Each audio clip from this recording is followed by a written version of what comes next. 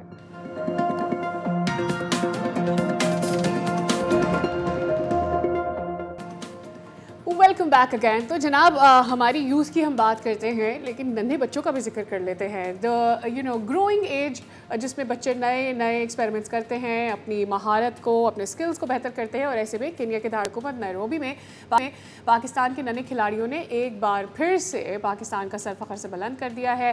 اور ہوا کچھ یہ کہ یہ اسکرابل کی چیمپئن شپ تھی, اور یہ ورلڈ یوتھ اسکرابل چیمپئن شپ تھی جس میں ننھے بچے بھی حصہ لے رہے تھے. اور 21ویں ورلڈ یوتھ اسکرابل چیمپئن شپ میں ہائی لائٹ یہ ہے کہ تیمور جو کہ انڈر 10 کیٹیگری میں کھیل رہے تھے وہ بھی اپنی کیٹیگری میں چیمپئن بنے اور جیت گئے.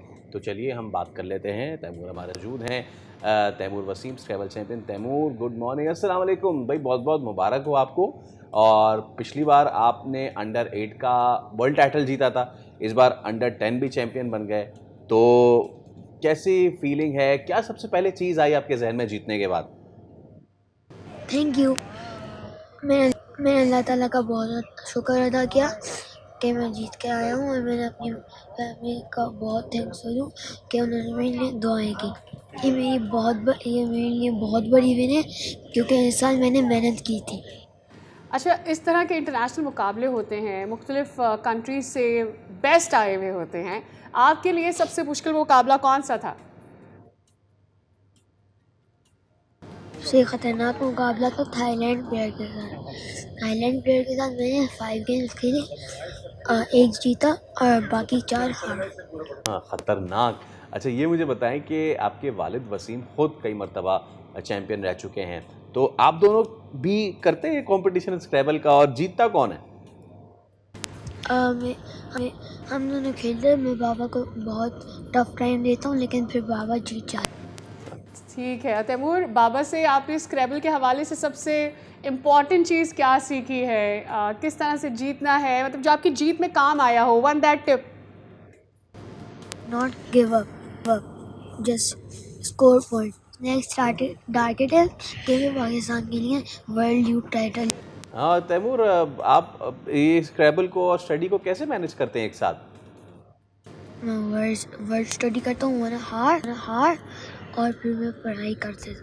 ٹھیک ہے تیمور, بہت بہت شکریہ آپ کے وقت کے لیے, and we are hoping you all the best for your future. جناب اس کے ساتھ ہمارے شو کا وقت بھی ہو گیا ختم. ملاقات ہوگی آپ سے کل. سی یو اگین. بائے.